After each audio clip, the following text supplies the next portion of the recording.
In the land of Uz there lived a man whose name was Job. This man was blameless and upright. He feared God and shunned evil. He had 7 sons and 3 daughters,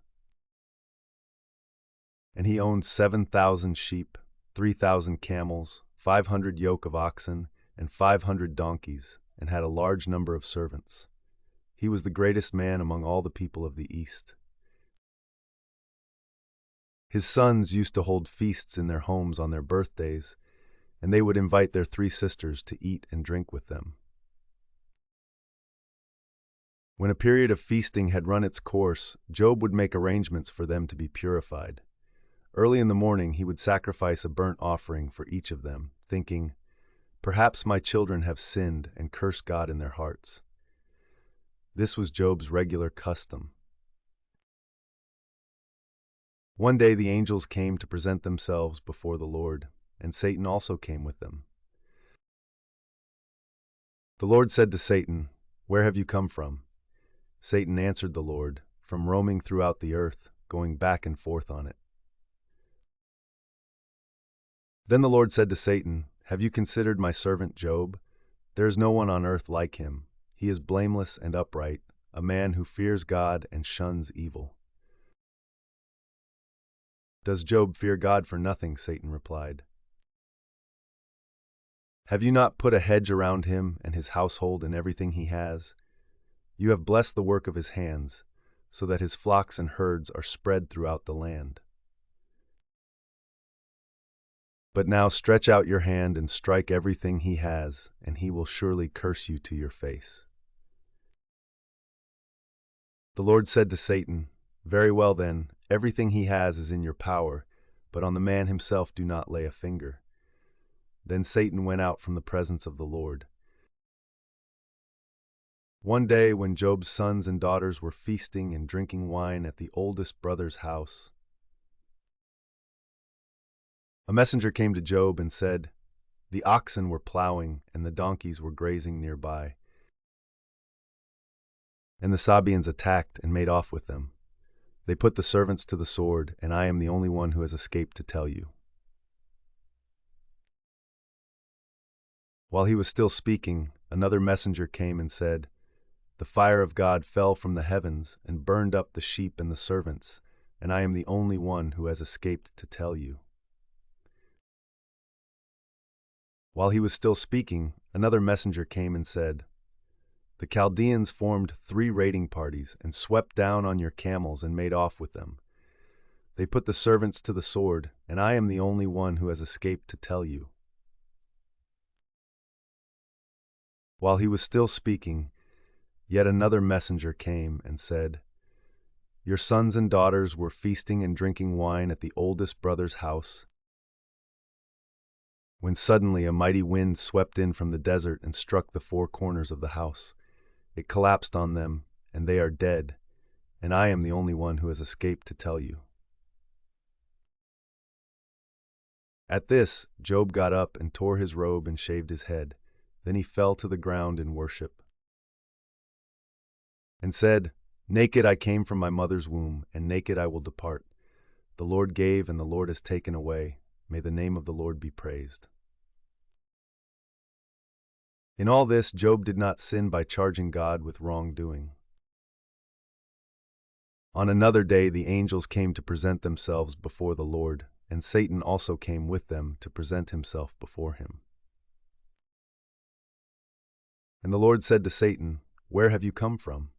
Satan answered the Lord, "From roaming throughout the earth, going back and forth on it." Then the Lord said to Satan, "Have you considered my servant Job? There is no one on earth like him.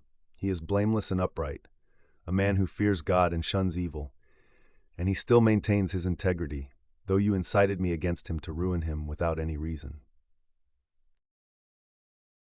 "Skin for skin," Satan replied. "A man will give all he has for his own life. But now stretch out your hand and strike his flesh and bones, and he will surely curse you to your face." The Lord said to Satan, "Very well then, he is in your hands, but you must spare his life." So Satan went out from the presence of the Lord and afflicted Job with painful sores from the soles of his feet to the crown of his head. Then Job took a piece of broken pottery and scraped himself with it as he sat among the ashes. His wife said to him, "Are you still maintaining your integrity? Curse God and die." He replied, "You are talking like a foolish woman. Shall we accept good from God and not trouble?" In all this, Job did not sin in what he said. When Job's 3 friends, Eliphaz the Temanite, Bildad the Shuhite, and Zophar the Naamathite, heard about all the troubles that had come upon him, they set out from their homes and met together by agreement to go and sympathize with him and comfort him. When they saw him from a distance, they could hardly recognize him. They began to weep aloud, and they tore their robes and sprinkled dust on their heads. Then they sat on the ground with him for 7 days and 7 nights. No one said a word to him, because they saw how great his suffering was. After this, Job opened his mouth and cursed the day of his birth. He said, "May the day of my birth perish, and the night that said, 'A boy is conceived.' That day may it turn to darkness. May God above not care about it. May no light shine on it. May gloom and utter darkness claim it once more. May a cloud settle over it. May blackness overwhelm it. That night may thick darkness seize it. May it not be included among the days of the year, nor be entered in any of the months. May that night be barren. May no shout of joy be heard in it. May those who curse days curse that day, those who are ready to rouse Leviathan. May its morning stars become dark. May it wait for daylight in vain and not see the first rays of dawn. For it did not shut the doors of the womb on me to hide trouble from my eyes. Why did I not perish at birth and die as I came from the womb? Why were there knees to receive me and breasts that I might be nursed? For now I would be lying down in peace. I would be asleep and at rest. With kings and rulers of the earth, who built for themselves places now lying in ruins. With princes who had gold, who filled their houses with silver. Or why was I not hidden away in the ground like a stillborn child, like an infant who never saw the light of day? There the wicked cease from turmoil, and there the weary are at rest. Captives also enjoy their ease. They no longer hear the slave drivers shout. The small and the great are there, and the slaves are freed from their owners. Why is light given to those in misery, and life to the bitter of soul? To those who long for death that does not come, who search for it more than for hidden treasure, who are filled with gladness and rejoice when they reach the grave. Why is life given to a man whose way is hidden, whom God has hedged in? For sighing has become my daily food, my groans pour out like water. What I feared has come upon me, what I dreaded has happened to me. I have no peace, no quietness, I have no rest, but only turmoil. Then Eliphaz the Temanite replied,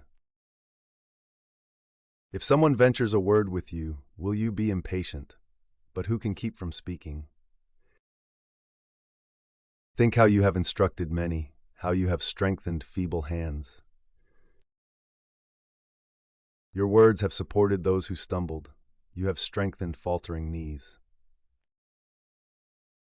But now trouble comes to you, and you are discouraged. It strikes you, and you are dismayed. Should not your piety be your confidence, and your blameless ways your hope? Consider now, who being innocent has ever perished? Where were the upright ever destroyed? As I have observed, those who plow evil and those who sow trouble reap it. At the breath of God they perish, at the blast of his anger they are no more. The lions may roar and growl, yet the teeth of the great lions are broken. The lion perishes for lack of prey, and the cubs of the lioness are scattered. A word was secretly brought to me, my ears caught a whisper of it. Amid disquieting dreams in the night, when deep sleep falls on people, fear and trembling seized me and made all my bones shake. A spirit glided past my face, and the hair on my body stood on end. It stopped, but I could not tell what it was. A form stood before my eyes, and I heard a hushed voice. Can a mortal be more righteous than God? Can even a strong man be more pure than his Maker? If God places no trust in his servants, if he charges his angels with error, how much more those who live in houses of clay, whose foundations are in the dust, who are crushed more readily than a moth. Between dawn and dusk they are broken to pieces. Unnoticed, they perish forever. Are not the cords of their tent pulled up so that they die without wisdom? Call if you will, but who will answer you? To which of the holy ones will you turn? Resentment kills a fool, and envy slays the simple. I myself have seen a fool taking root, but suddenly his house was cursed. His children are far from safety, crushed in court without a defender. The hungry consume his harvest, taking it even from among thorns, and the thirsty pant after his wealth. For hardship does not spring from the soil, nor does trouble sprout from the ground. Yet man is born to trouble as surely as sparks fly upward. But if I were you, I would appeal to God. I would lay my cause before him. He performs wonders that cannot be fathomed, miracles that cannot be counted. He provides rain for the earth. He sends water on the countryside.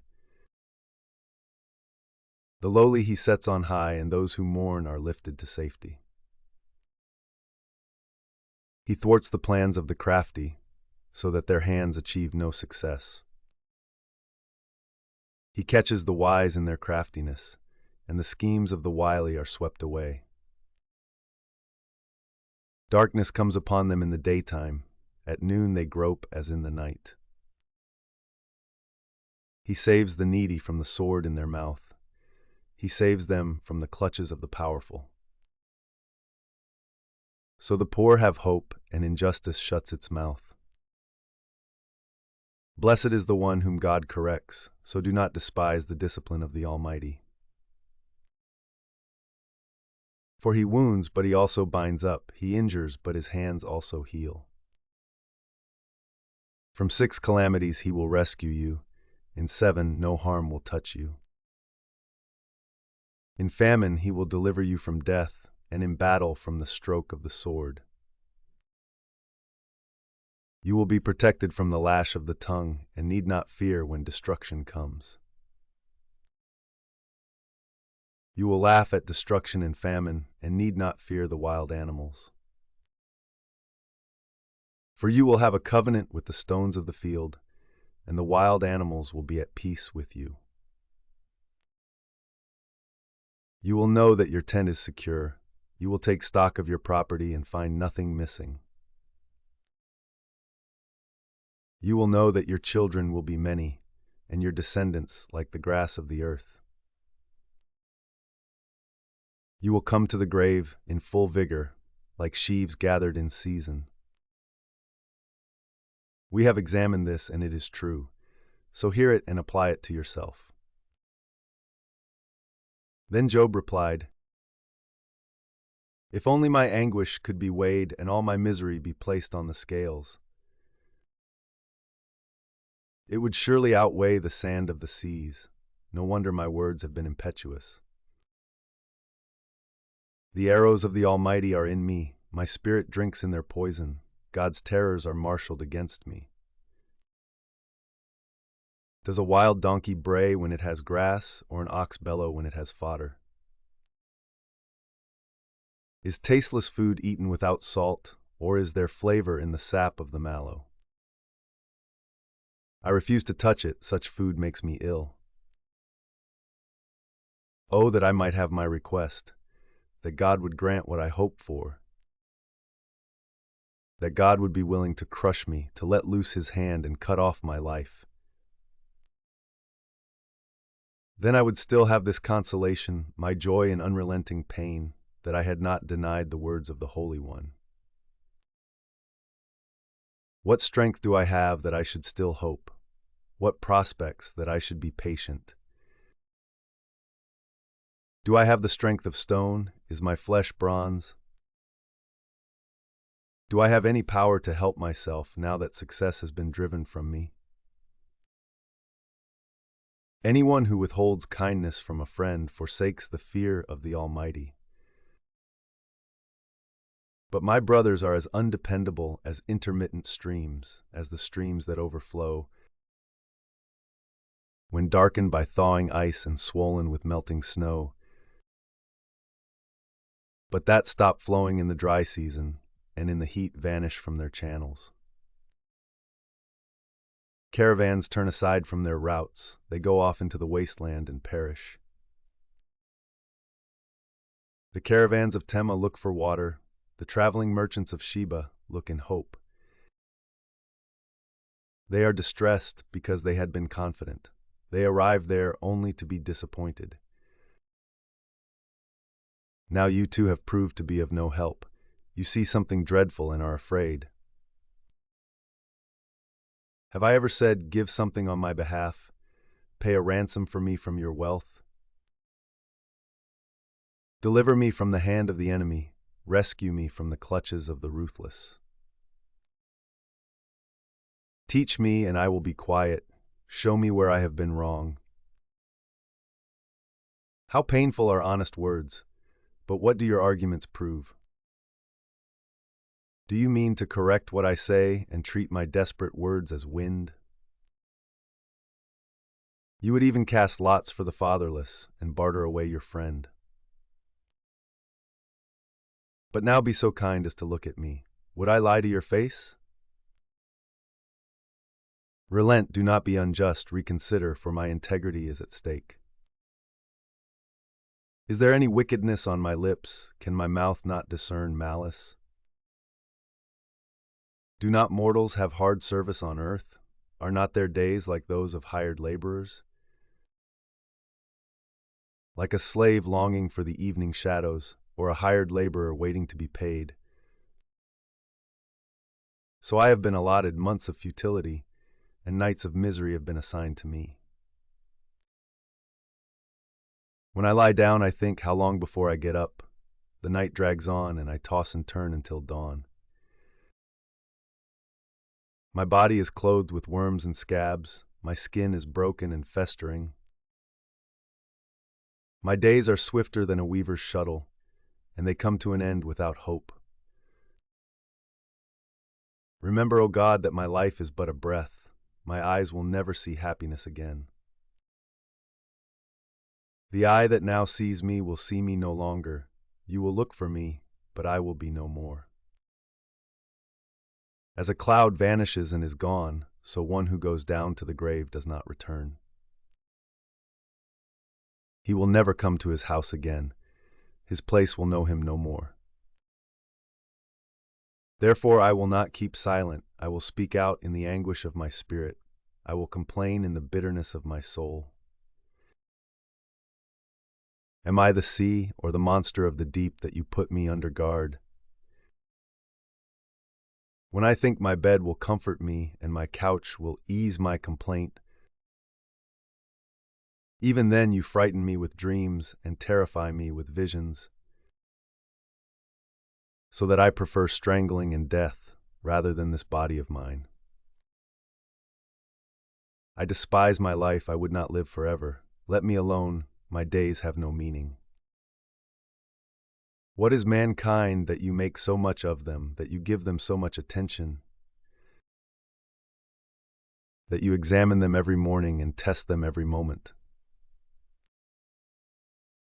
Will you never look away from me, or let me alone even for an instant? If I have sinned, what have I done to you, you who see everything we do? Why have you made me your target? Have I become a burden to you? Why do you not pardon my offenses and forgive my sins?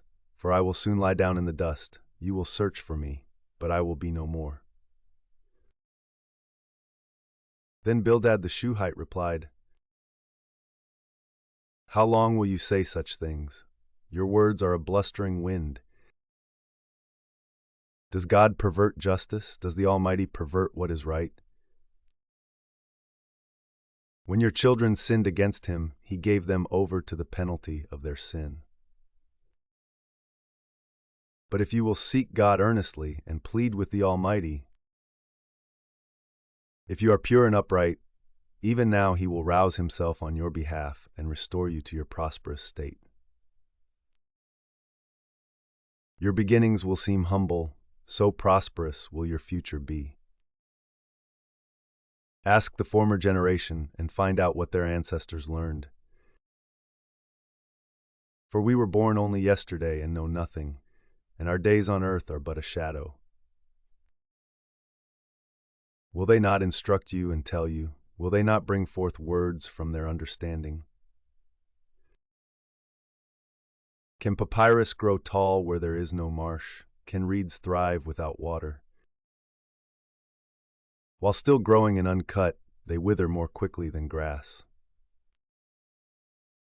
Such is the destiny of all who forget God, so perishes the hope of the godless.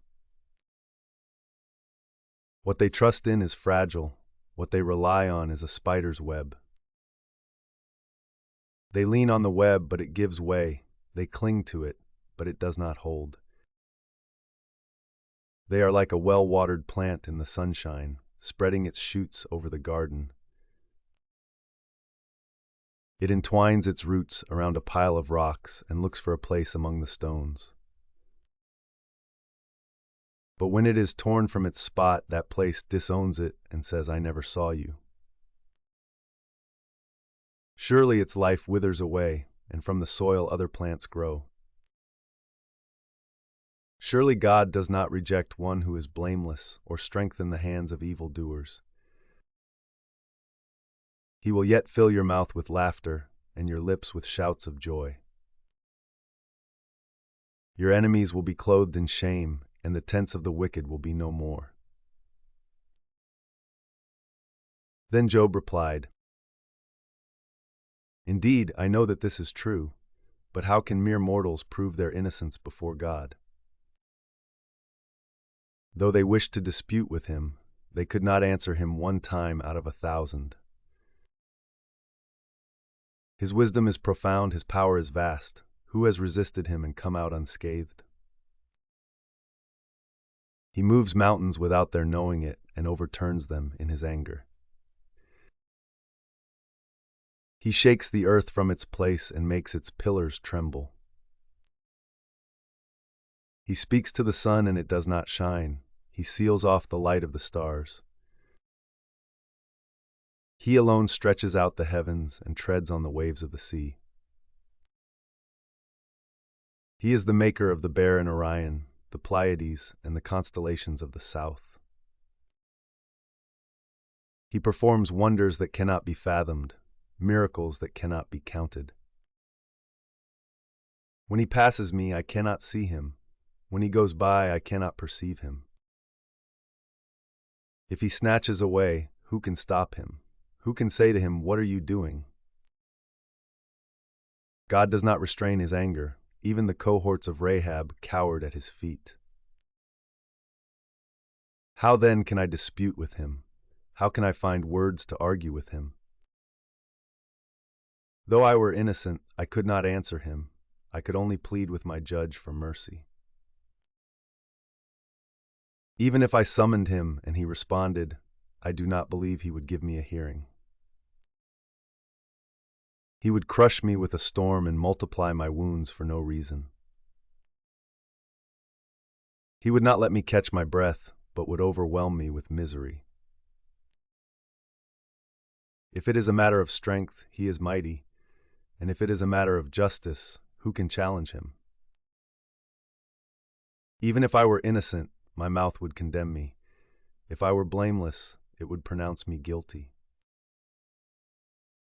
Although I am blameless, I have no concern for myself. I despise my own life.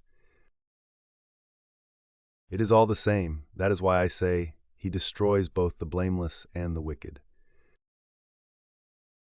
When a scourge brings sudden death, he mocks the despair of the innocent. When a land falls into the hands of the wicked, he blindfolds its judges. If it is not he, then who is it?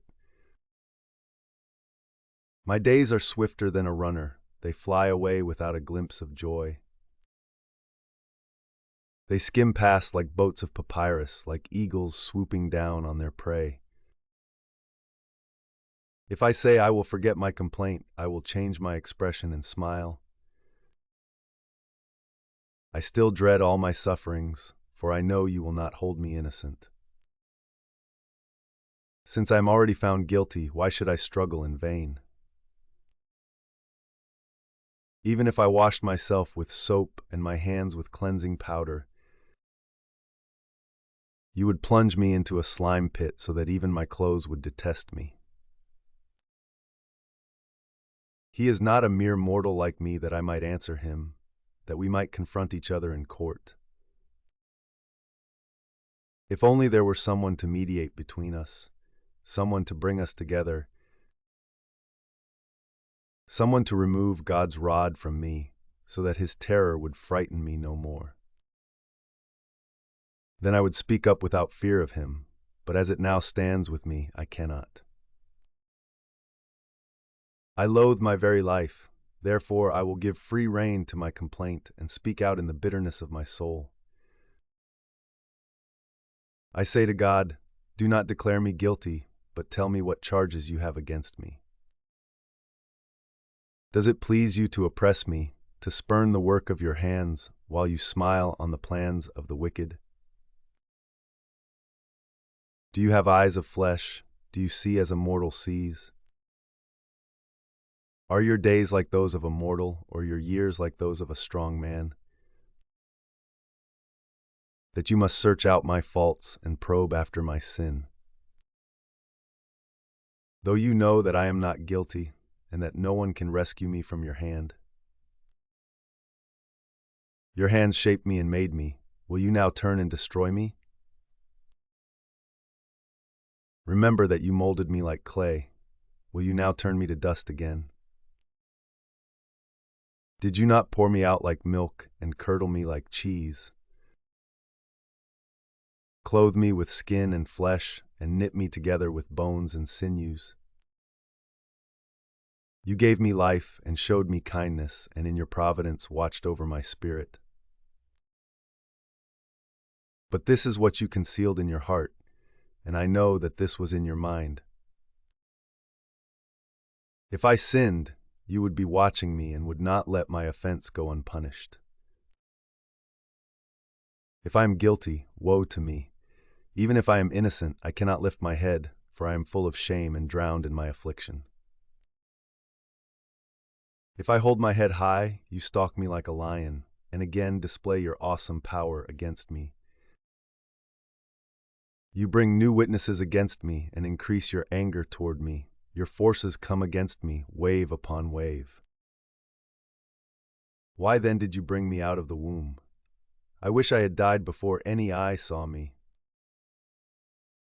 If only I had never come into being, or had been carried straight from the womb to the grave. Are not my few days almost over? Turn away from me so I can have a moment's joy. Before I go to the place of no return, to the land of gloom and utter darkness, to the land of deepest night, of utter darkness and disorder, where even the light is like darkness. Then Zophar the Naamathite replied, Are all these words to go unanswered? Is this talker to be vindicated? Will your idle talk reduce others to silence? Will no one rebuke you when you mock? You say to God, "My beliefs are flawless and I am pure in your sight." Oh, how I wish that God would speak, that he would open his lips against you and disclose to you the secrets of wisdom. For true wisdom has two sides. Know this: God has even forgotten some of your sin. Can you fathom the mysteries of God? Can you probe the limits of the Almighty? They are higher than the heavens above. What can you do? They are deeper than the depths below. What can you know? Their measure is longer than the earth and wider than the sea. If he comes along and confines you in prison and convenes a court, who can oppose him? Surely he recognizes deceivers, and when he sees evil, does he not take note? But the witless can no more become wise than a wild donkey's colt can be born human. Yet if you devote your heart to him and stretch out your hands to him, if you put away the sin that is in your hand and allow no evil to dwell in your tent, then free of fault you will lift up your face, you will stand firm and without fear. You will surely forget your trouble, recalling it only as waters gone by. Life will be brighter than noonday, and darkness will become like morning. You will be secure because there is hope. You will look about you and take your rest in safety. You will lie down with no one to make you afraid, and many will court your favor. But the eyes of the wicked will fail, and escape will elude them. Their hope will become a dying gasp. Then Job replied, "Doubtless you are the only people who matter, and wisdom will die with you. But I have a mind as well as you. I am not inferior to you. Who does not know all these things? I have become a laughingstock to my friends. Though I called on God and he answered, a mere laughingstock, though righteous and blameless. Those who are at ease have contempt for misfortune, as the fate of those whose feet are slipping. The tents of marauders are undisturbed, and those who provoke God are secure, those God has in his hand. But ask the animals, and they will teach you, or the birds in the sky, and they will tell you. Or speak to the earth, and it will teach you, or let the fish in the sea inform you.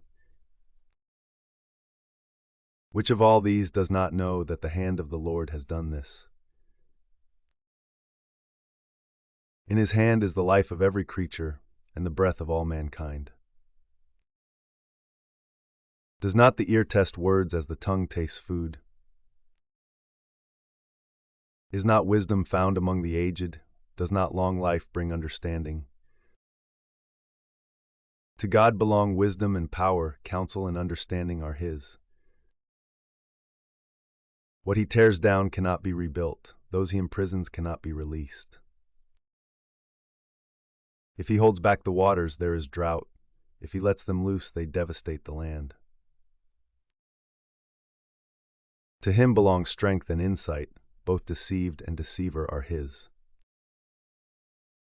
He leads rulers away stripped and makes fools of judges. He takes off the shackles put on by kings and ties a loincloth around their waist. He leads priests away stripped and overthrows officials long established. He silences the lips of trusted advisers and takes away the discernment of elders. He pours contempt on nobles and disarms the mighty. He reveals the deep things of darkness and brings utter darkness into the light. He makes nations great and destroys them. He enlarges nations and disperses them. He deprives the leaders of the earth of their reason. He makes them wander in a trackless waste. They grope in darkness with no light. He makes them stagger like drunkards. My eyes have seen all this, my ears have heard and understood it. What you know I also know, I am not inferior to you. But I desire to speak to the Almighty and to argue my case with God.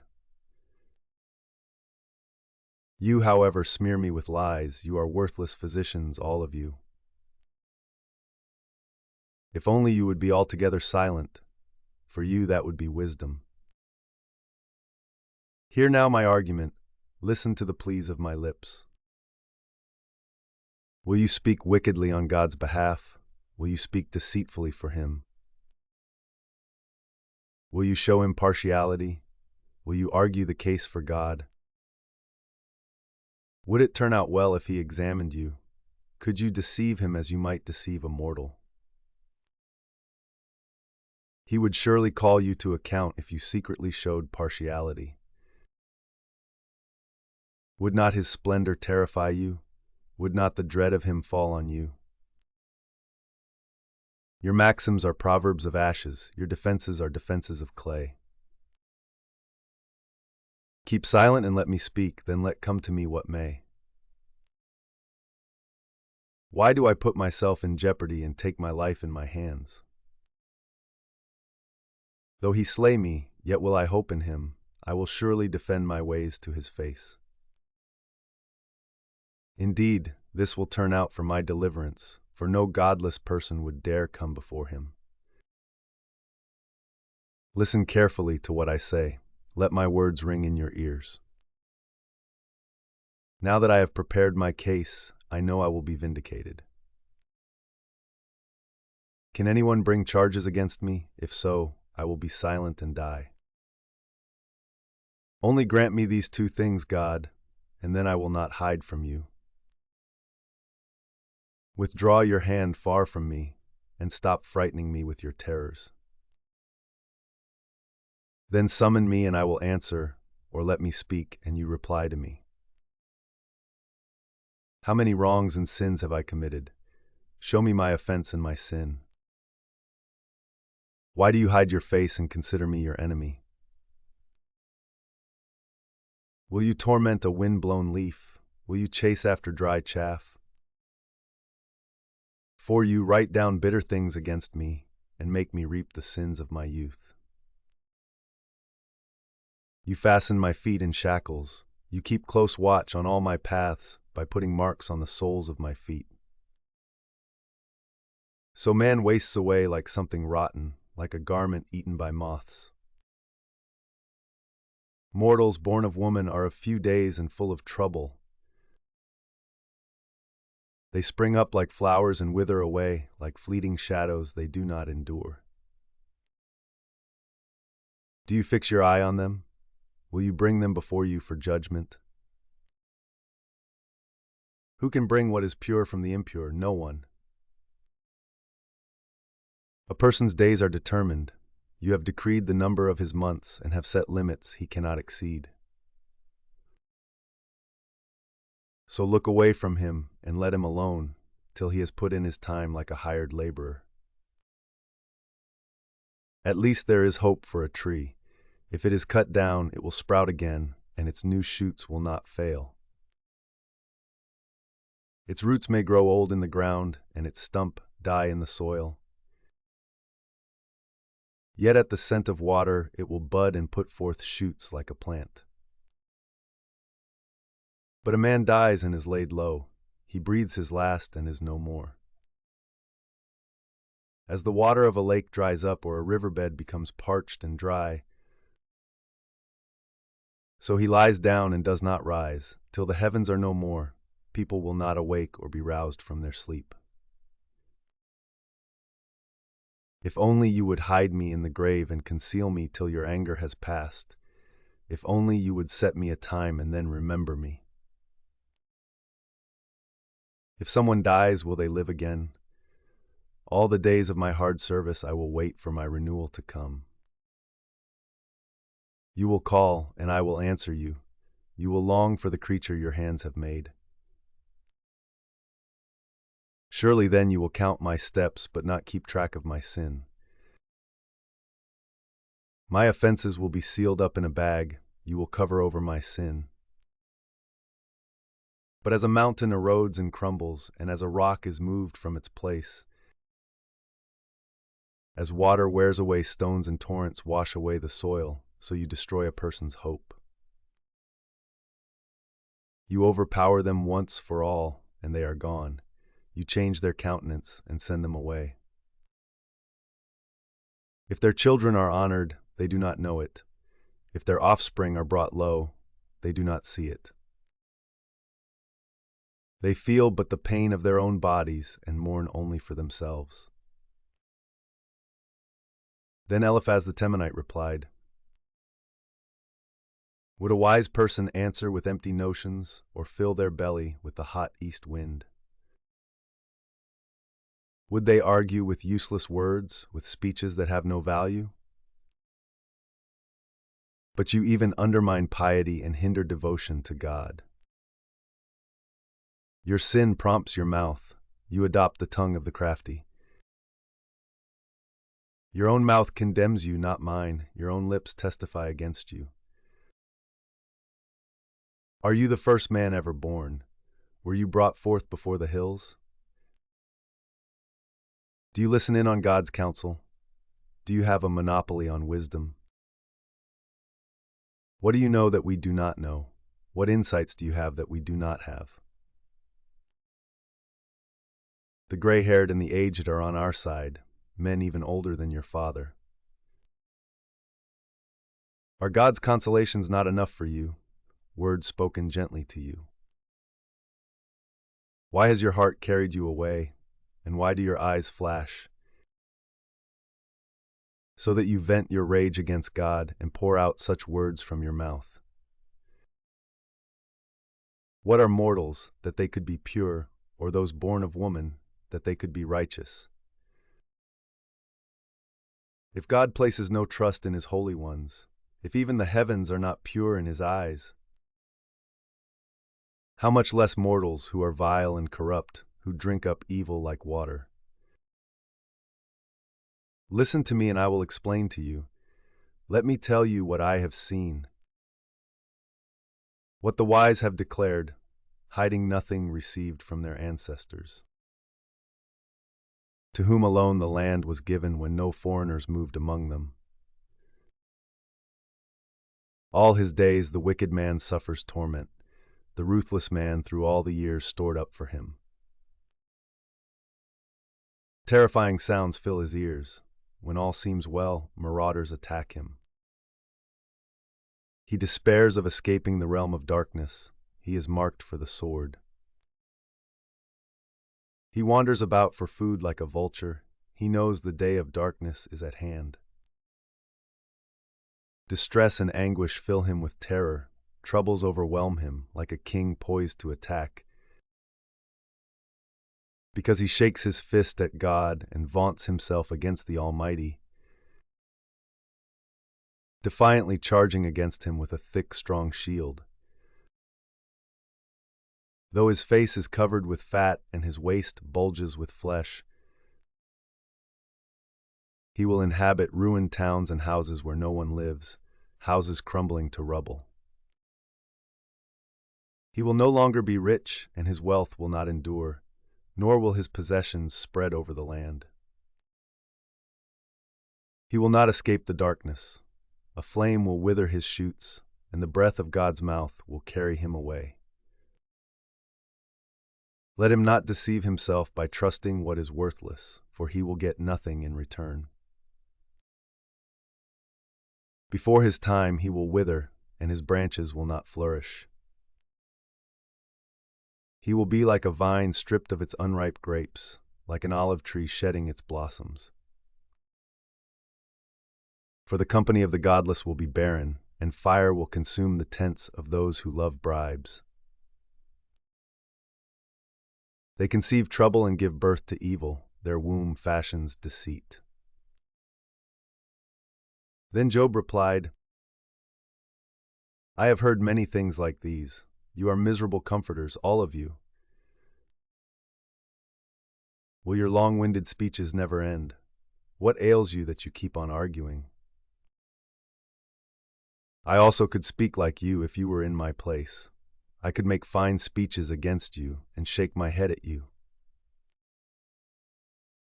But my mouth would encourage you. Comfort from my lips would bring you relief. Yet if I speak, my pain is not relieved, and if I refrain, it does not go away. Surely, God, you have worn me out. You have devastated my entire household. You have shriveled me up, and it has become a witness. My gauntness rises up and testifies against me. God assails me and tears me in his anger and gnashes his teeth at me. My opponent fastens on me his piercing eyes. People open their mouths to jeer at me. They strike my cheek in scorn and unite together against me. God has turned me over to the ungodly and thrown me into the clutches of the wicked. All was well with me, but he shattered me. He seized me by the neck and crushed me. He has made me his target. His archers surround me. Without pity, he pierces my kidneys and spills my gall on the ground. Again and again he bursts upon me. He rushes at me like a warrior. I have sewed sackcloth over my skin and buried my brow in the dust. My face is red with weeping, dark shadows ring my eyes. Yet my hands have been free of violence, and my prayer is pure. Earth, do not cover my blood, may my cry never be laid to rest. Even now my witness is in heaven, my advocate is on high. My intercessor is my friend as my eyes pour out tears to God. On behalf of a man, he pleads with God as one pleads for a friend. Only a few years will pass before I take the path of no return. My spirit is broken, my days are cut short, the grave awaits me. Surely mockers surround me, my eyes must dwell on their hostility. Give me, O God, the pledge you demand. Who else will put up security for me? You have closed their minds to understanding, therefore you will not let them triumph. If anyone denounces their friends for reward, the eyes of their children will fail. God has made me a byword to everyone, a man in whose face people spit. My eyes have grown dim with grief. My whole frame is but a shadow. The upright are appalled at this. The innocent are aroused against the ungodly. Nevertheless, the righteous will hold to their ways, and those with clean hands will grow stronger. But come on, all of you, try again. I will not find a wise man among you. My days have passed, my plans are shattered, yet the desires of my heart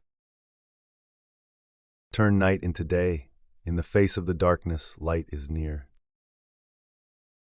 If the only home I hope for is the grave, if I spread out my bed in the realm of darkness, if I say to corruption, you are my father, and to the worm my mother or my sister, where then is my hope? Who can see any hope for me? Will it go down to the gates of death? Will we descend together into the dust? Then Bildad the Shuhite replied, when will you end these speeches? Be sensible, and then we can talk. Why are we regarded as cattle and considered stupid in your sight? You who tear yourself to pieces in your anger, is the earth to be abandoned for your sake, or must the rocks be moved from their place?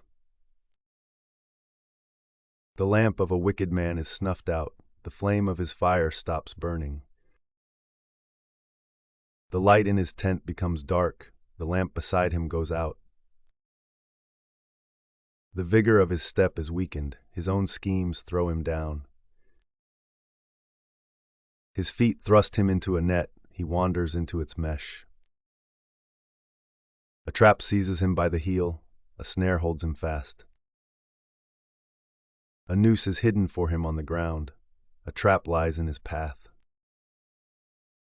Terrors startle him on every side and dog his every step. Calamity is hungry for him. Disaster is ready for him when he falls. It eats away parts of his skin. Death's firstborn devours his limbs. He is torn from the security of his tent and marched off to the king of terrors. Fire resides in his tent. Burning sulfur is scattered over his dwelling. His roots dry up below and his branches wither above. The memory of him perishes from the earth. He has no name in the land. He is driven from light into the realm of darkness and is banished from the world. He has no offspring or descendants among his people, no survivor where once he lived. People of the West are appalled at his fate. Those of the East are seized with horror. Surely such is the dwelling of an evil man, such is the place of one who does not know God. Then Job replied, "How long will you torment me and crush me with words? 10 times now you have reproached me. Shamelessly you attack me. If it is true that I have gone astray, my error remains my concern alone. If indeed you would exalt yourselves above me and use my humiliation against me, then know that God has wronged me and drawn his net around me. Though I cry violence, I get no response. Though I call for help, there is no justice. He has blocked my way so I cannot pass. He has shrouded my paths in darkness. He has stripped me of my honor and removed the crown from my head. He tears me down on every side till I am gone. He uproots my hope like a tree. His anger burns against me. He counts me among his enemies. His troops advance in force. They build a siege ramp against me and encamp around my tent. He has alienated my family from me. My acquaintances are completely estranged from me. My relatives have gone away. My closest friends have forgotten me. My guests and my female servants count me a foreigner. They look on me as on a stranger.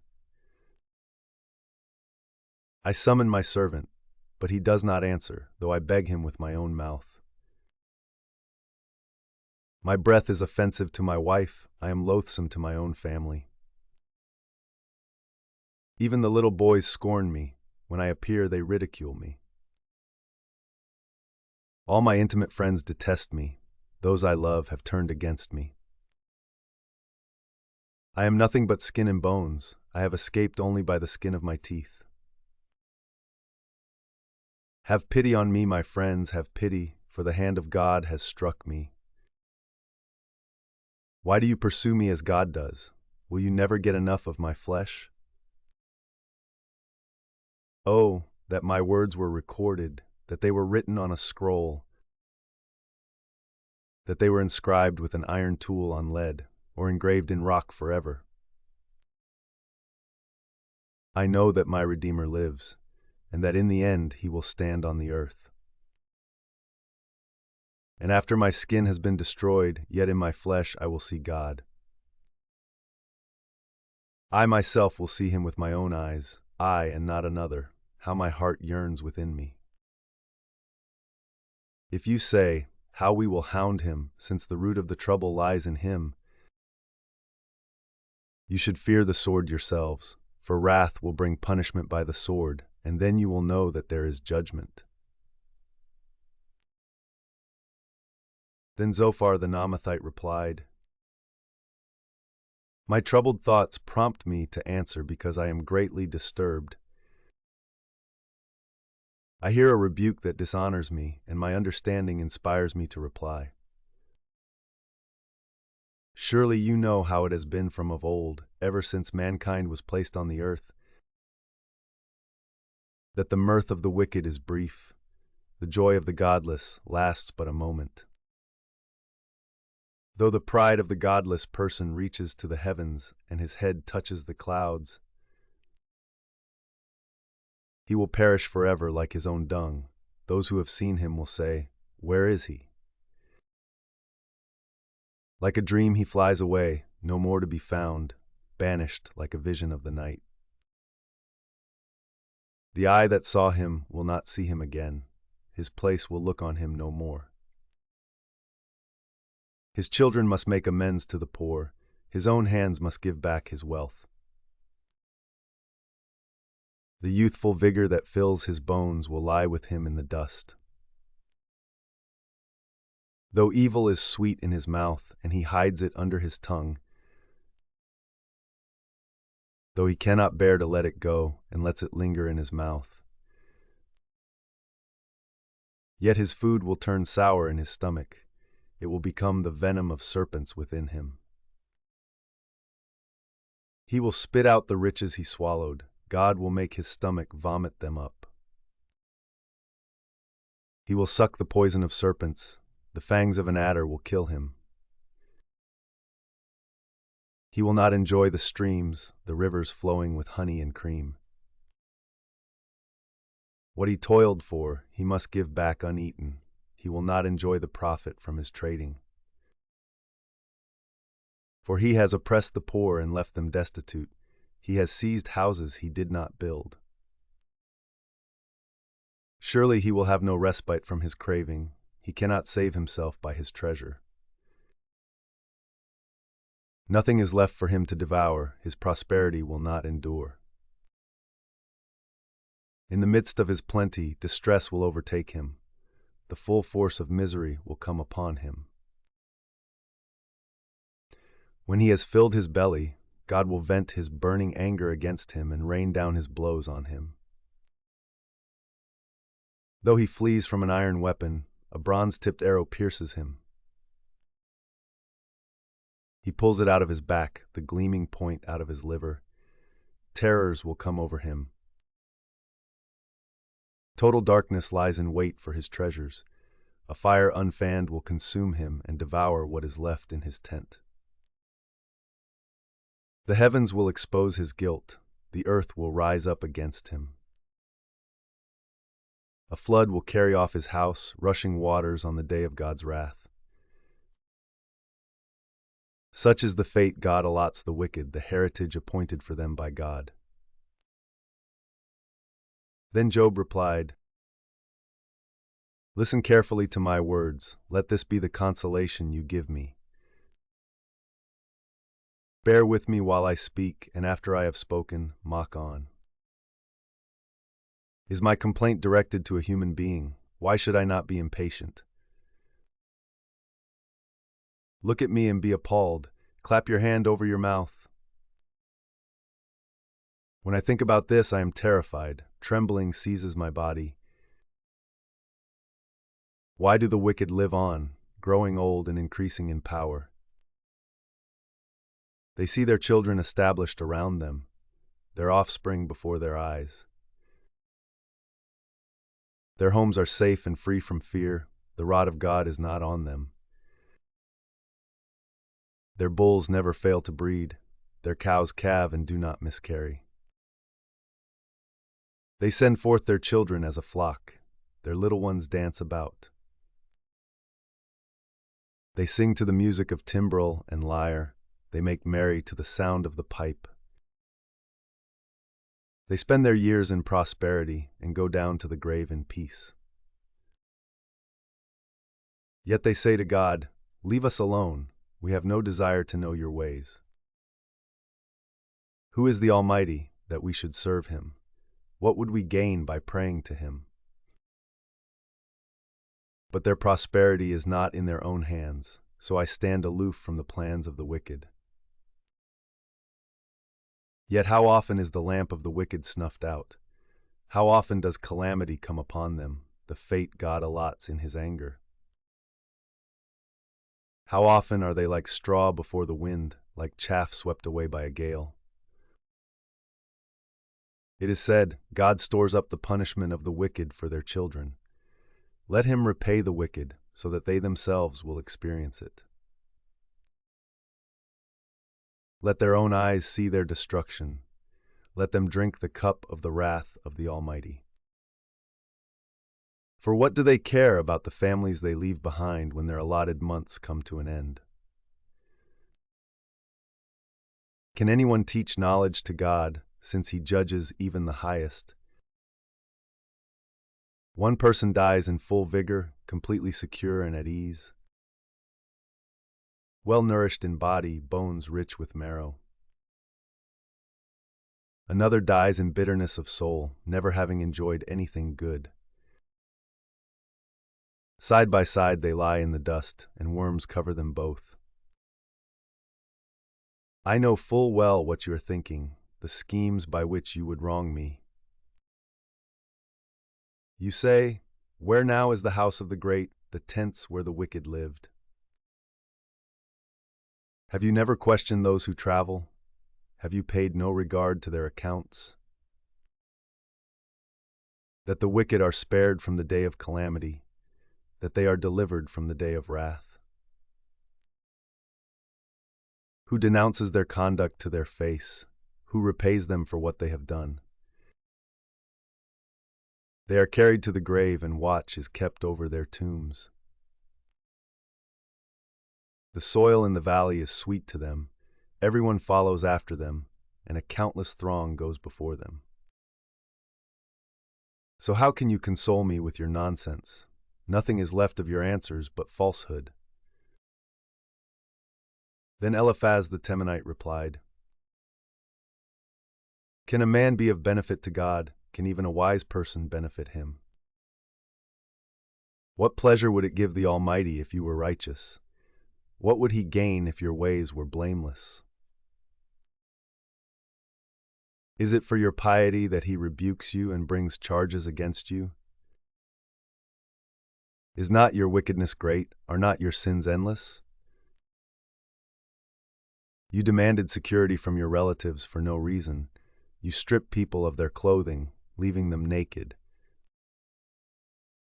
You gave no water to the weary, and you withheld food from the hungry. Though you were a powerful man, owning land, an honored man living on it. And you sent widows away empty-handed and broke the strength of the fatherless. That is why snares are all around you, why sudden peril terrifies you, why it is so dark you cannot see, and why a flood of water covers you. Is not God in the heights of heaven, and see how lofty are the highest stars? Yet you say, what does God know? Does he judge through such darkness? Thick clouds veil him, so he does not see us as he goes about in the vaulted heavens. Will you keep to the old path that the wicked have trod? They were carried off before their time, their foundations washed away by a flood. They said to God, leave us alone. What can the Almighty do to us? Yet it was he who filled their houses with good things, so I stand aloof from the plans of the wicked. The righteous see their ruin and rejoice. The innocent mock them, saying, surely our foes are destroyed, and fire devours their wealth. Submit to God and be at peace with him. In this way prosperity will come to you. Accept instruction from his mouth and lay up his words in your heart. If you return to the Almighty, you will be restored. If you remove wickedness far from your tent and assign your nuggets to the dust, your gold of Ophir to the rocks in the ravines, then the Almighty will be your gold, the choicest silver for you. Surely then you will find delight in the Almighty and will lift up your face to God. You will pray to him and he will hear you, and you will fulfill your vows. What you decide on will be done, and light will shine on your ways. When people are brought low and you say, "Lift them up," then he will save the downcast. He will deliver even one who is not innocent, who will be delivered through the cleanness of your hands. Then Job replied, "Even today my complaint is bitter. His hand is heavy in spite of my groaning. If only I knew where to find him, if only I could go to his dwelling. I would state my case before him and fill my mouth with arguments. I would find out what he would answer me and consider what he would say to me. Would he vigorously oppose me? No, he would not press charges against me. There, the upright can establish their innocence before him, and there I would be delivered forever from my judge.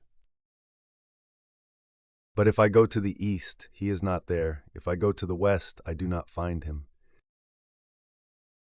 When he is at work in the north, I do not see him. When he turns to the south, I catch no glimpse of him.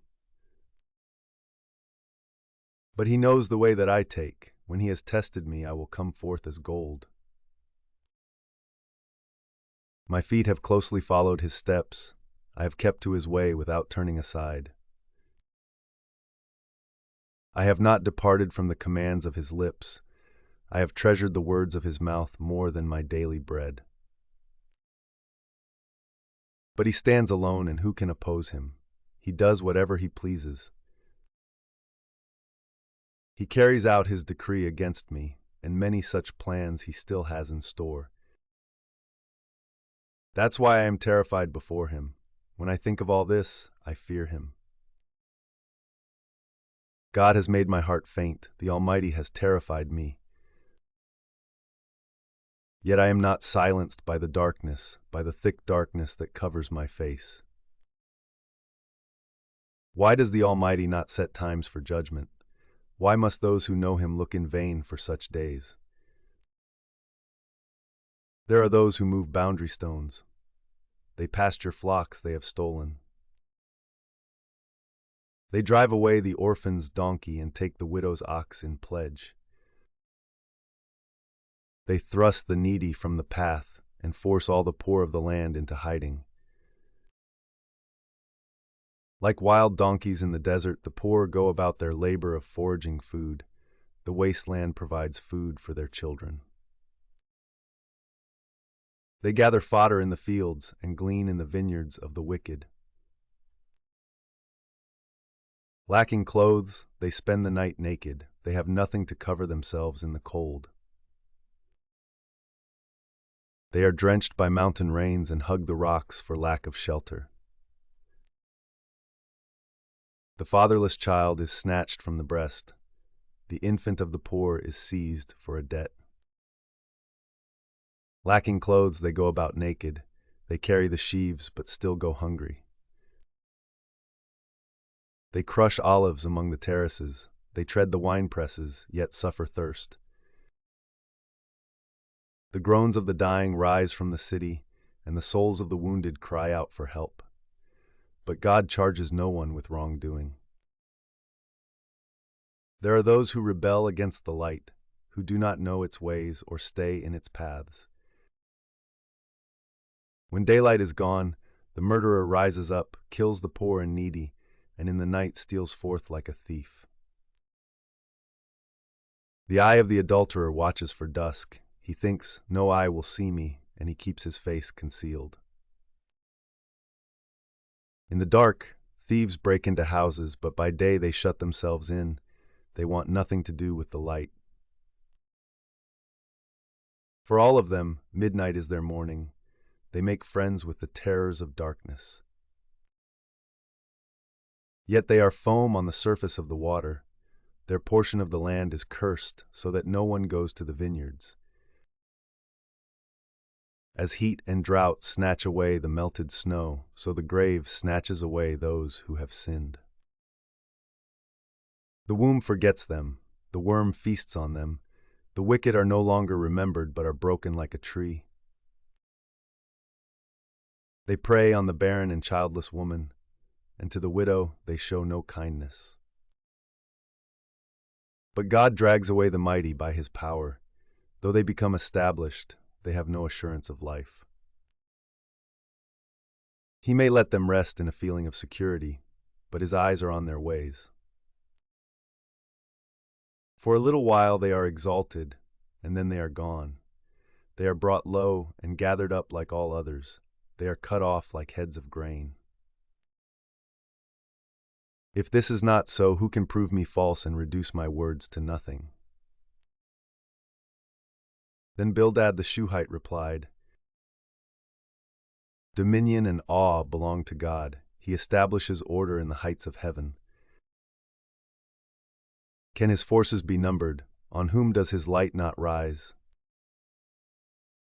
How then can a mortal be righteous before God? How can one born of woman be pure?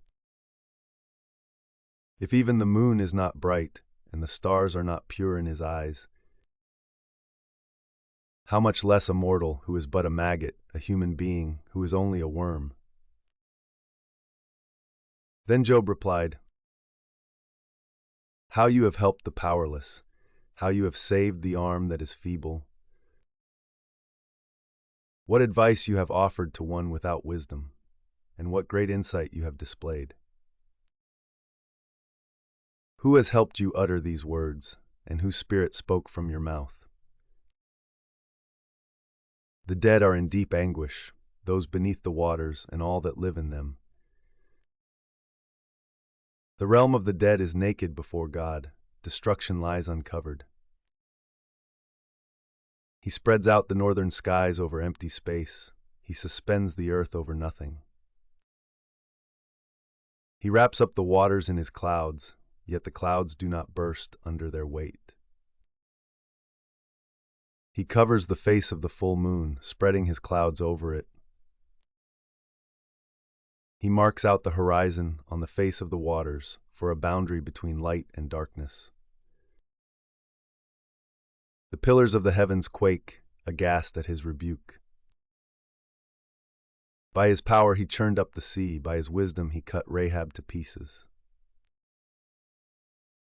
By his breath the skies became fair, his hand pierced the gliding serpent. And these are but the outer fringe of his works. How faint the whisper we hear of him. Who then can understand the thunder of his power? And Job continued his discourse. As surely as God lives, who has denied me justice, the Almighty, who has made my life bitter, as long as I have life within me, the breath of God in my nostrils, my lips will not say anything wicked, and my tongue will not utter lies. I will never admit you are in the right. Till I die, I will not deny my integrity. I will maintain my innocence and never let go of it. My conscience will not reproach me as long as I live. May my enemy be like the wicked, my adversary like the unjust. For what hope have the godless when they are cut off, when God takes away their life? Does God listen to their cry when distress comes upon them? Will they find delight in the Almighty? Will they call on God at all times? I will teach you about the power of God. The ways of the Almighty I will not conceal. You've all seen this yourselves. Why then this meaningless talk? Here is the fate God allots to the wicked, the heritage a ruthless man receives from the Almighty. However many his children, their fate is the sword. His offspring will never have enough to eat. The plague will bury those who survive him, and their widows will not weep for them. Though he heaps up silver like dust and clothes like piles of clay, what he lays up the righteous will wear, and the innocent will divide his silver. The house he builds is like a moth's cocoon, like a hut made by a watchman.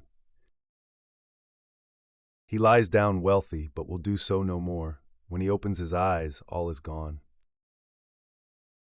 Terrors overtake him like a flood. A tempest snatches him away in the night. The east wind carries him off, and he is gone. It sweeps him out of his place.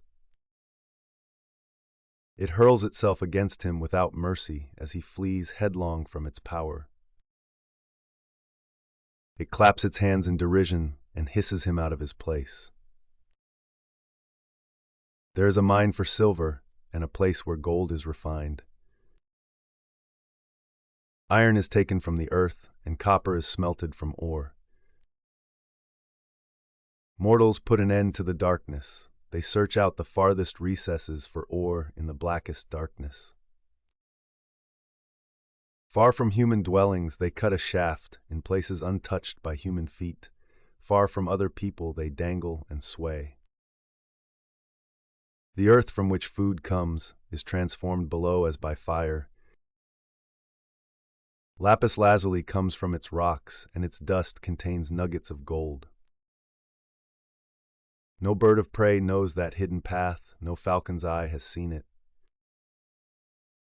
Proud beasts do not set foot on it, and no lion prowls there. People assault the flinty rock with their hands and lay bare the roots of the mountains. They tunnel through the rock. Their eyes see all its treasures. They search the sources of the rivers and bring hidden things to light. But where can wisdom be found? Where does understanding dwell? No mortal comprehends its worth.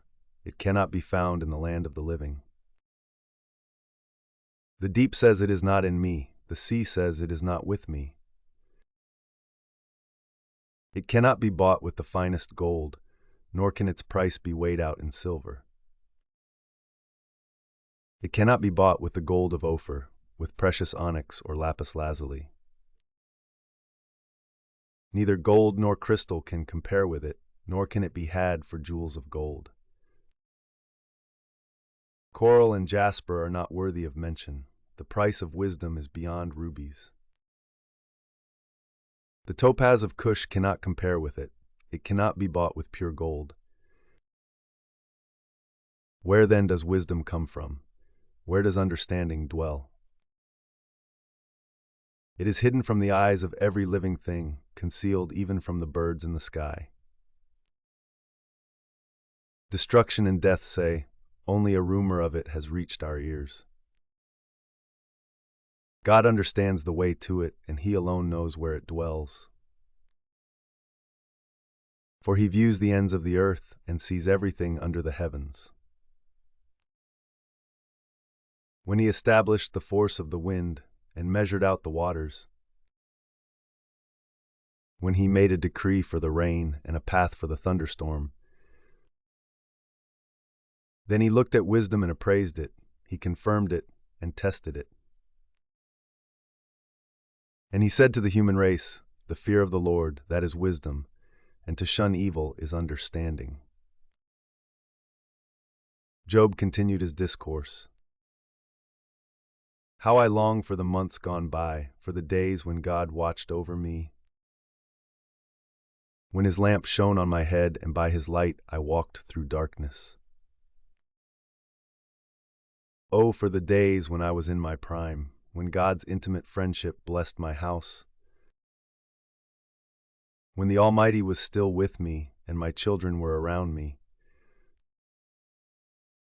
when my path was drenched with cream and the rock poured out for me streams of olive oil.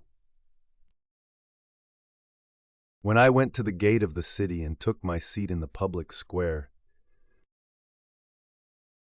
the young men saw me and stepped aside, and the old men rose to their feet.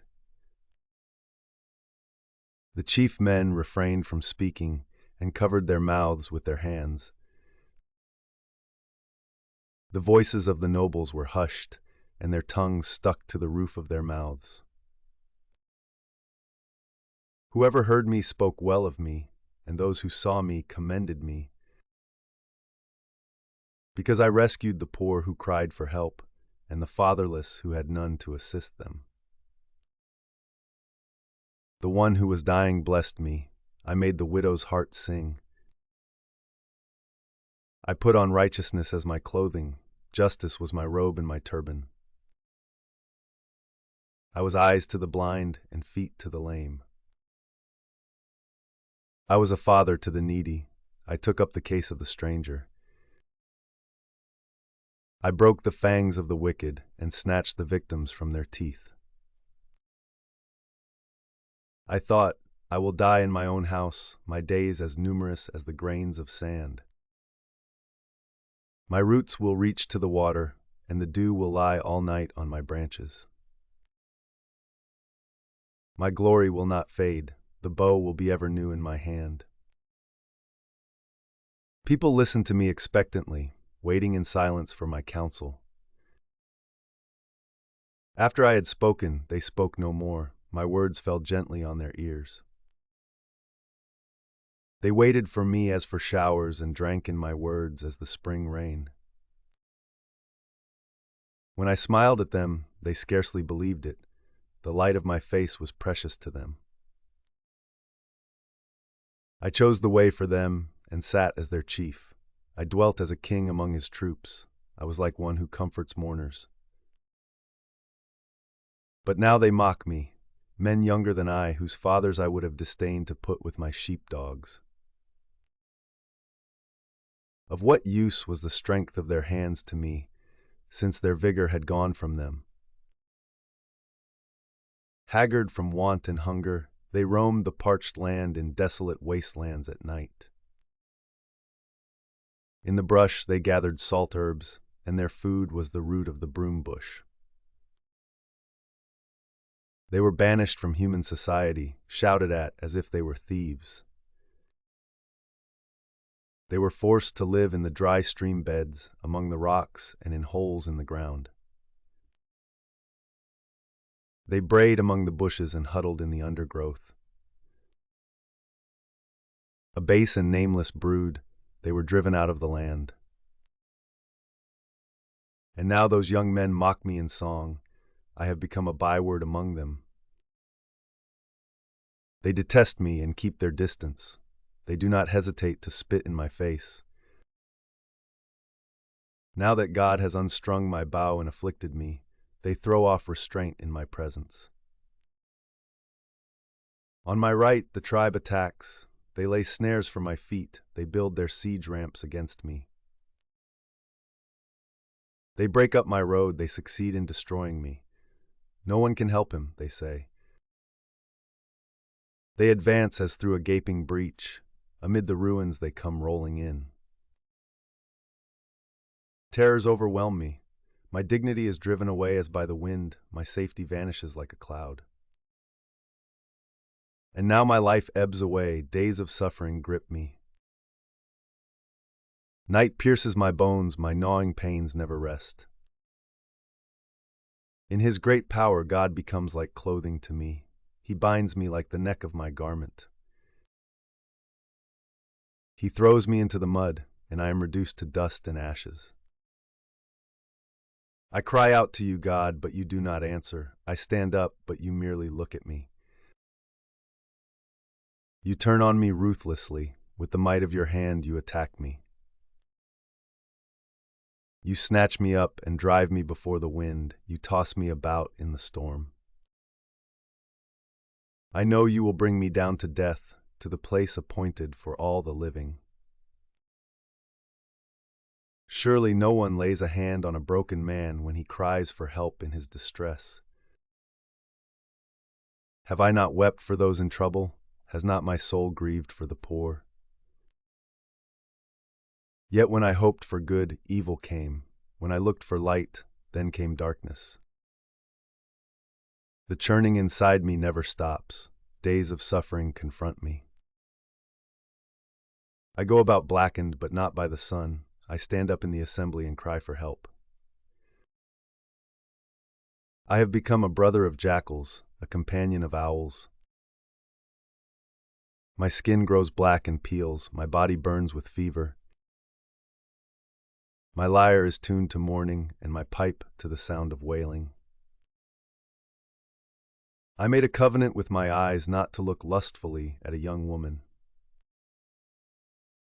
For what is our lot from God above, our heritage from the Almighty on high? Is it not ruin for the wicked, disaster for those who do wrong? Does he not see my ways and count my every step? If I have walked with falsehood or my foot has hurried after deceit, let God weigh me in honest scales, and he will know that I am blameless. If my steps have turned from the path, if my heart has been led by my eyes, or if my hands have been defiled,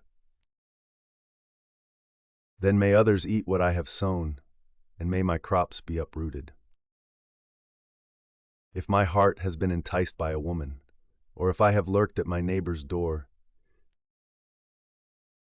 then may my wife grind another man's grain, and may other men sleep with her. For that would have been wicked, a sin to be judged. It is a fire that burns to destruction. It would have uprooted my harvest. If I have denied justice to any of my servants, whether male or female, when they had a grievance against me, what will I do when God confronts me? What will I answer when called to account? Did not he who made me in the womb make them?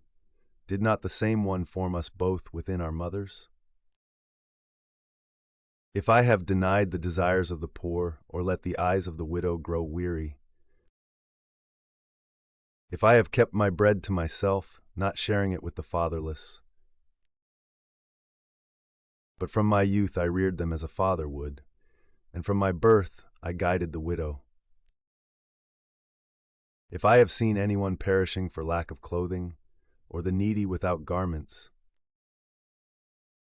and their hearts did not bless me for warming them with the fleece from my sheep, if I have raised my hand against the fatherless, knowing that I had influence in court, then let my arm fall from the shoulder, let it be broken off at the joint. For I dreaded destruction from God, and for fear of his splendor I could not do such things. If I have put my trust in gold, or said to pure gold, you are my security, if I have rejoiced over my great wealth, the fortune my hands had gained, if I have regarded the sun in its radiance, or the moon moving in splendor, so that my heart was secretly enticed and my hand offered them a kiss of homage,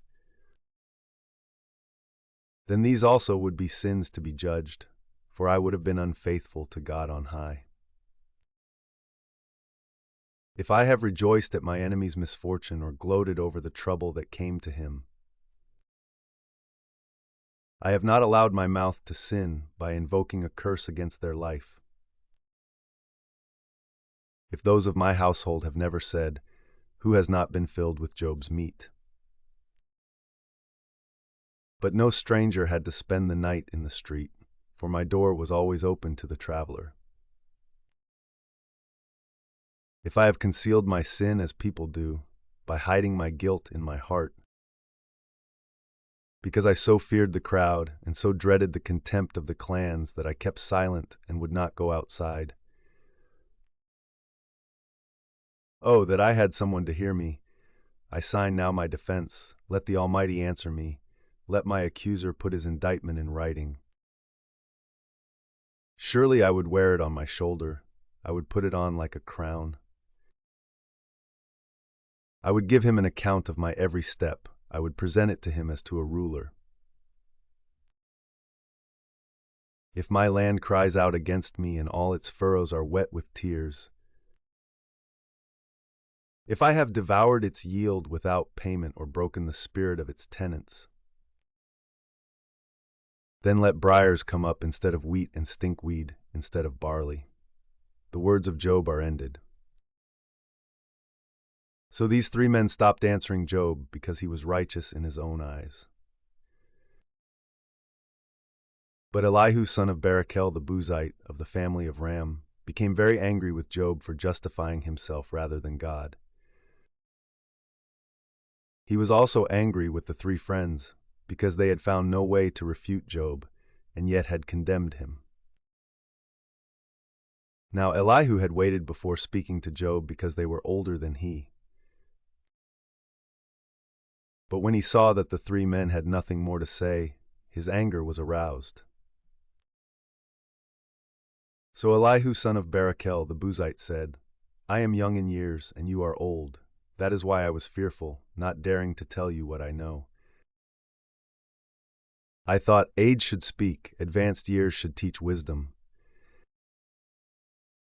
But it is the Spirit in a person, the breath of the Almighty, that gives them understanding.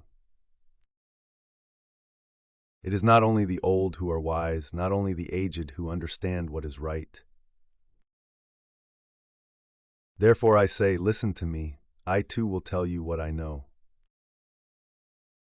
I waited while you spoke, I listened to your reasoning, while you were searching for words.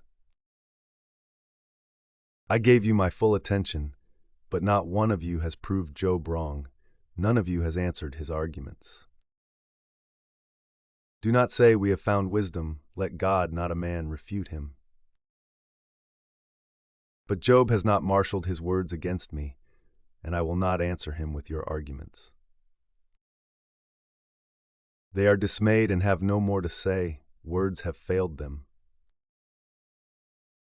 Must I wait now that they are silent, now that they stand there with no reply? I too will have my say, I too will tell what I know. For I am full of words, and the spirit within me compels me. Inside I am like bottled up wine, like new wineskins ready to burst. I must speak and find relief, I must open my lips and reply. I will show no partiality, nor will I flatter anyone. For if I were skilled in flattery, my Maker would soon take me away. But now, Job, listen to my words, pay attention to everything I say. I am about to open my mouth, my words are on the tip of my tongue. My words come from an upright heart, my lips sincerely speak what I know. The Spirit of God has made me, the breath of the Almighty gives me life. Answer me then if you can, stand up and argue your case before me. I am the same as you in God's sight, I too am a piece of clay. No fear of me should alarm you, nor should my hand be heavy on you.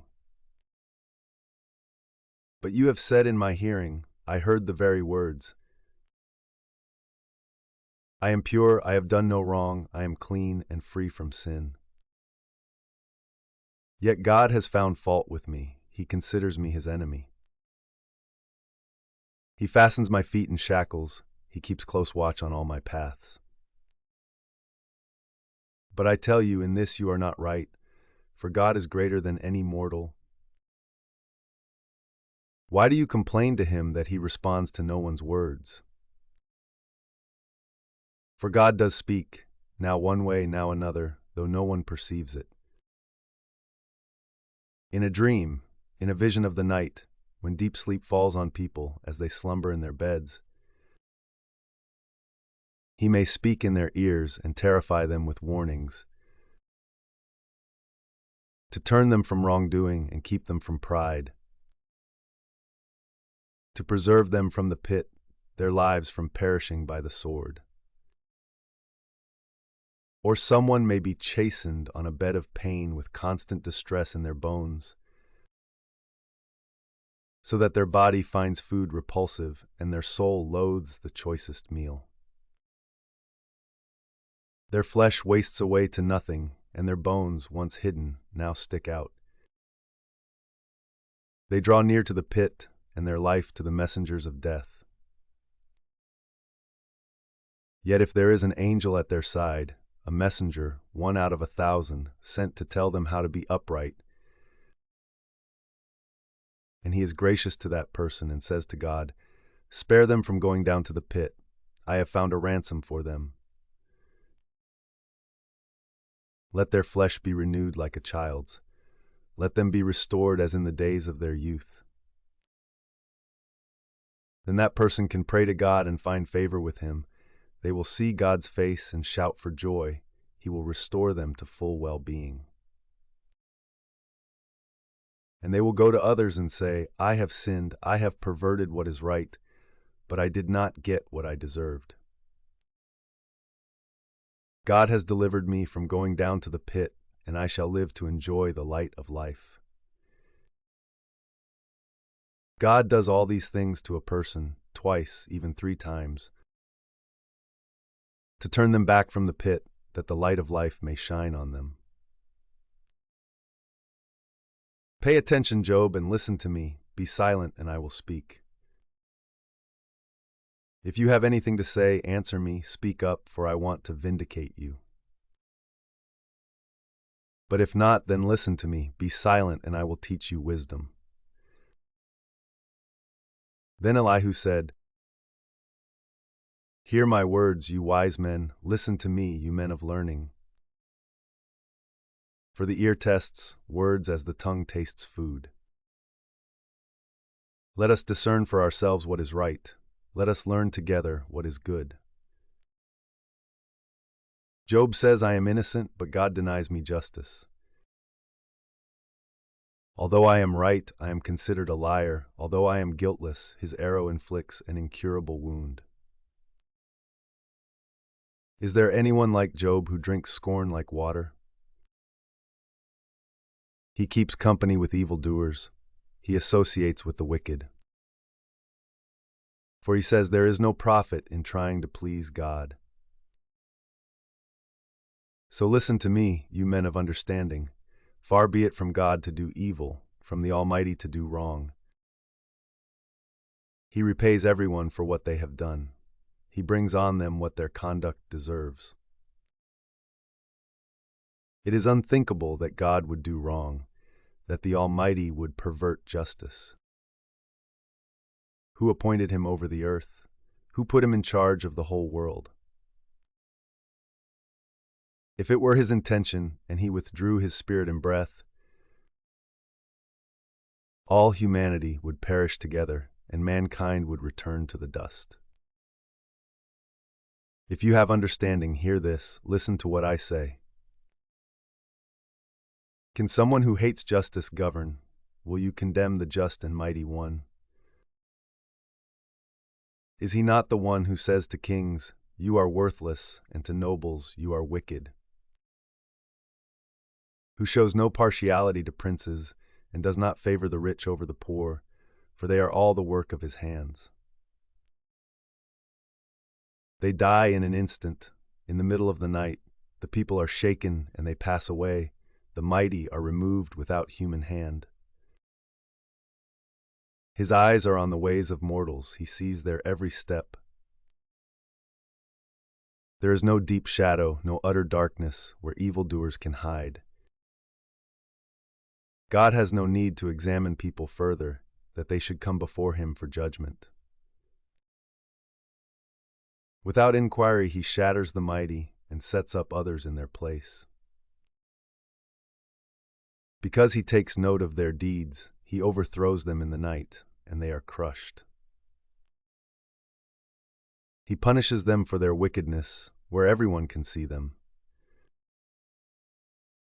because they turned from following him and had no regard for any of his ways. They caused the cry of the poor to come before him, so that he heard the cry of the needy. But if he remains silent, who can condemn him? If he hides his face, who can see him? Yet he is over individual and nation alike, to keep the godless from ruling, from laying snares for the people. Suppose someone says to God, I am guilty, but will offend no more. Teach me what I cannot see. If I have done wrong, I will not do so again. Should God then reward you on your terms when you refuse to repent? You must decide, not I, so tell me what you know. Men of understanding declare, wise men who hear me say to me, Job speaks without knowledge, his words lack insight. Oh, that Job might be tested to the utmost for answering like a wicked man. To his sin he adds rebellion. Scornfully he claps his hands among us and multiplies his words against God. Then Elihu said, "Do you think this is just? You say, I am in the right, not God. Yet you ask him, what profit is it to me and what do I gain by not sinning?" I would like to reply to you and to your friends with you. Look up at the heavens and see, gaze at the clouds so high above you. If you sin, how does that affect him? If your sins are many, what does that do to him? If you are righteous, what do you give to him, or what does he receive from your hand? Your wickedness only affects humans like yourself, and your righteousness only other people. People cry out under a load of oppression. They plead for relief from the arm of the powerful. But no one says, "Where is God my Maker, who gives songs in the night? Who teaches us more than he teaches the beasts of the earth and makes us wiser than the birds in the sky?" He does not answer when people cry out because of the arrogance of the wicked. Indeed, God does not listen to their empty plea. The Almighty pays no attention to it. How much less, then, will he listen when you say that you do not see him, that your case is before him and you must wait for him, and further, that his anger never punishes and he does not take the least notice of wickedness. So Job opens his mouth with empty talk. Without knowledge he multiplies words. Elihu continued, "Bear with me a little longer, and I will show you that there is more to be said in God's behalf.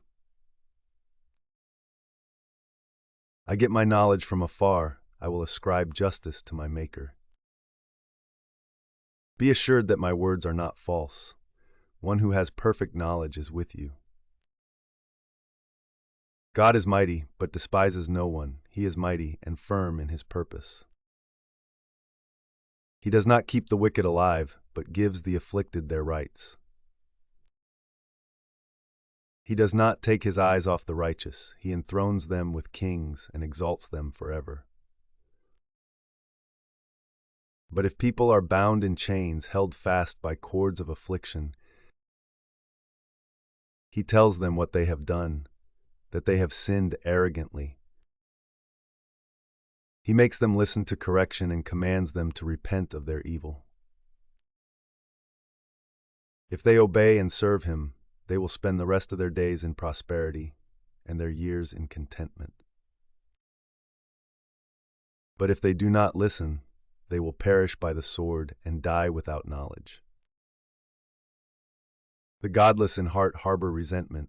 Even when he fetters them, they do not cry for help. They die in their youth, among male prostitutes of the shrines. But those who suffer he delivers in their suffering. He speaks to them in their affliction. He is wooing you from the jaws of distress to a spacious place free from restriction, to the comfort of your table laden with choice food. But now you are laden with the judgment due the wicked. Judgment and justice have taken hold of you. Be careful that no one entices you by riches. Do not let a large bribe turn you aside. Would your wealth, or even all your mighty effort, sustain you so you would not be in distress? Do not long for the night to drag people away from their homes. Beware of turning to evil, which you seem to prefer to affliction. God is exalted in his power. Who is a teacher like him? Who has prescribed his ways for him, or said to him, "You have done wrong"? Remember to extol his work, which people have praised in song. All humanity has seen it. Mortals gaze on it from afar. How great is God, beyond our understanding. The number of his years is past finding out. He draws up the drops of water, which distill as rain to the streams. The clouds pour down their moisture, and abundant showers fall on mankind. Who can understand how he spreads out the clouds, how he thunders from his pavilion? See how he scatters his lightning about him, bathing the depths of the sea. This is the way he governs the nations and provides food in abundance. He fills his hands with lightning and commands it to strike its mark. His thunder announces the coming storm. Even the cattle make known its approach. At this my heart pounds and leaps from its place. Listen, listen to the roar of his voice, to the rumbling that comes from his mouth. He unleashes his lightning beneath the whole heaven and sends it to the ends of the earth. After that comes the sound of his roar. He thunders with his majestic voice. When his voice resounds, he holds nothing back. God's voice thunders in marvelous ways. He does great things beyond our understanding. He says to the snow, "Fall on the earth," and to the rain shower, "Be a mighty downpour," so that everyone he has made may know his work. He stops all people from their labor. The animals take cover, they remain in their dens. The tempest comes out from its chamber, the cold from the driving winds. The breath of God produces ice, and the broad waters become frozen. He loads the clouds with moisture, he scatters his lightning through them. At his direction they swirl around over the face of the whole earth to do whatever he commands them. He brings the clouds to punish people, or to water his earth and show his love. Listen to this, Job. Stop and consider God's wonders. Do you know how God controls the clouds and makes his lightning flash? Do you know how the clouds hang poised, those wonders of him who has perfect knowledge? You who swelter in your clothes when the land lies hushed under the south wind, can you join him in spreading out the skies hard as a mirror of cast bronze? Tell us what we should say to him. We cannot draw up our case because of our darkness. Should he be told that I want to speak? Would anyone ask to be swallowed up? Now no one can look at the sun, bright as it is in the skies after the wind has swept them clean. Out of the north he comes in golden splendor. God comes in awesome majesty. The Almighty is beyond our reach and exalted in power. In his justice and great righteousness he does not oppress. Therefore people revere him, for does he not have regard for all the wise in heart? Then the Lord spoke to Job out of the storm. He said, "Who is this that obscures my plans with words without knowledge? Brace yourself like a man. I will question you, and you shall answer me. Where were you when I laid the earth's foundation? Tell me if you understand. Who marked off its dimensions? Surely you know. Who stretched a measuring line across it? On what were its footings set, or who laid its cornerstone? While the morning stars sang together and all the angels shouted for joy. Who shut up the sea behind doors when it burst forth from the womb? When I made the clouds its garment and wrapped it in thick darkness. When I fixed limits for it and set its doors and bars in place. When I said, "This far you may come and no farther, here is where your proud waves halt." Have you ever given orders to the morning, or shown the dawn its place, that it might take the earth by the edges and shake the wicked out of it? The earth takes shape like clay under a seal. Its features stand out like those of a garment. The wicked are denied their light, and their upraised arm is broken. Have you journeyed to the springs of the sea, or walked in the recesses of the deep? Have the gates of death been shown to you? Have you seen the gates of the deepest darkness? Have you comprehended the vast expanses of the earth? Tell me if you know all this. What is the way to the abode of light, and where does darkness reside? Can you take them to their places? Do you know the paths to their dwellings? Surely you know, for you were already born, you have lived so many years. Have you entered the storehouses of the snow, or seen the storehouses of the hail, which I reserve for times of trouble, for days of war and battle? What is the way to the place where the lightning is dispersed, or the place where the east winds are scattered over the earth? Who cuts a channel for the torrents of rain, and a path for the thunderstorm, to water a land where no one lives, an uninhabited desert, to satisfy a desolate wasteland and make it sprout with grass? Does the rain have a father? Who fathers the drops of dew? From whose womb comes the ice? Who gives birth to the frost from the heavens?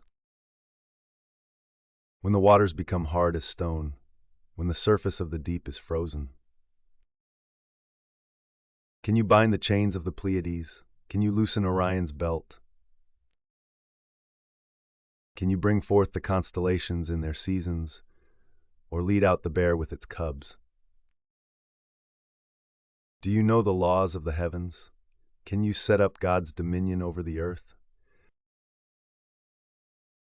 Can you raise your voice to the clouds and cover yourself with a flood of water?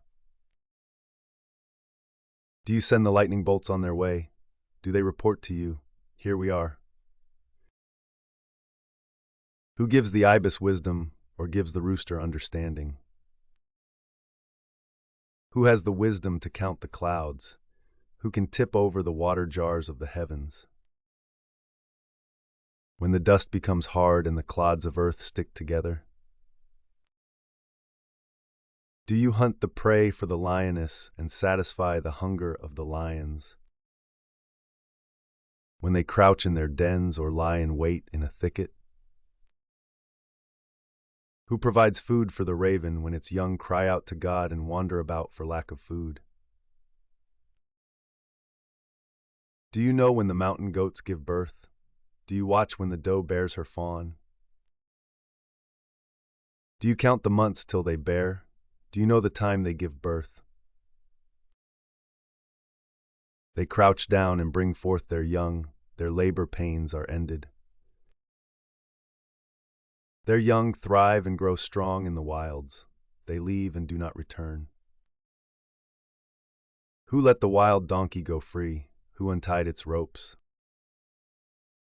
I gave it the wasteland as its home, the salt flats as its habitat. It laughs at the commotion in the town. It does not hear a driver's shout. It ranges the hills for its pasture and searches for any green thing. Will the wild ox consent to serve you? Will it stay by your manger at night? Can you hold it to the furrow with a harness? Will it till the valleys behind you? Will you rely on it for its great strength? Will you leave your heavy work to it? Can you trust it to haul in your grain and bring it to your threshing floor? The wings of the ostrich flap joyfully, though they cannot compare with the wings and feathers of the stork. She lays her eggs on the ground and lets them warm in the sand, unmindful that a foot may crush them, that some wild animal may trample them. She treats her young harshly, as if they were not hers. She cares not that her labor was in vain. For God did not endow her with wisdom or give her a share of good sense. Yet when she spreads her feathers to run, she laughs at horse and rider. Do you give the horse its strength or clothe its neck with a flowing mane?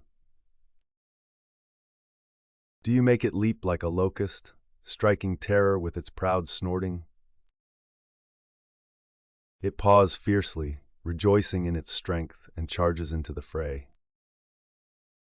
It laughs at fear, afraid of nothing. It does not shy away from the sword. The quiver rattles against its side, along with the flashing spear and lance. In frenzied excitement, it eats up the ground. It cannot stand still when the trumpet sounds. At the blast of the trumpet, it snorts. Aha!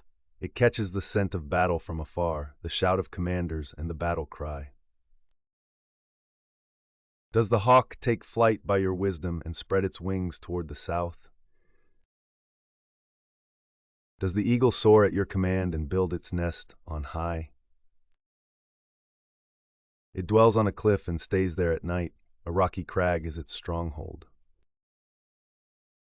From there it looks for food. Its eyes detect it from afar. Its young ones feast on blood, and where the slain are, there it is. The Lord said to Job, "Will the one who contends with the Almighty correct him? Let him who accuses God answer him." Then Job answered the Lord, "I am unworthy. How can I reply to you? I put my hand over my mouth. I spoke once, but I have no answer, twice, but I will say no more." Then the Lord spoke to Job out of the storm. "Brace yourself like a man, I will question you, and you shall answer me. Would you discredit my justice? Would you condemn me to justify yourself? Do you have an arm like God's, and can your voice thunder like His? Then adorn yourself with glory and splendor, and clothe yourself in honor and majesty. Unleash the fury of your wrath. Look at all who are proud and bring them low. Look at all who are proud and humble them.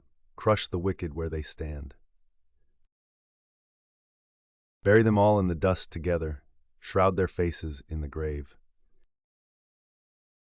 Then I myself will admit to you that your own right hand can save you. Look at Behemoth, which I made along with you, and which feeds on grass like an ox. What strength it has in its loins, what power in the muscles of its belly. Its tail sways like a cedar, the sinews of its thighs are close-knit. Its bones are tubes of bronze, its limbs like rods of iron. It ranks first among the works of God, yet its maker can approach it with his sword. The hills bring it their produce, and all the wild animals play nearby. Under the lotus plants it lies, hidden among the reeds in the marsh. The lotuses conceal it in their shadow, the poplars by the stream surround it. A raging river does not alarm it. It is secure, though the Jordan should surge against its mouth. Can anyone capture it by the eyes, or trap it and pierce its nose? Can you pull in Leviathan with a fishhook, or tie down its tongue with a rope?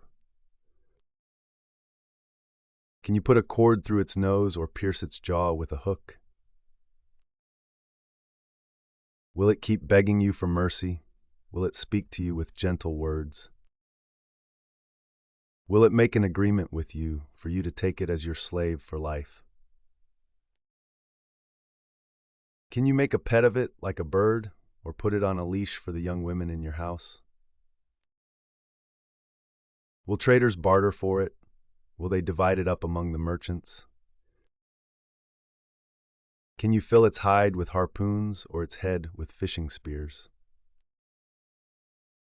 If you lay a hand on it, you will remember the struggle and never do it again.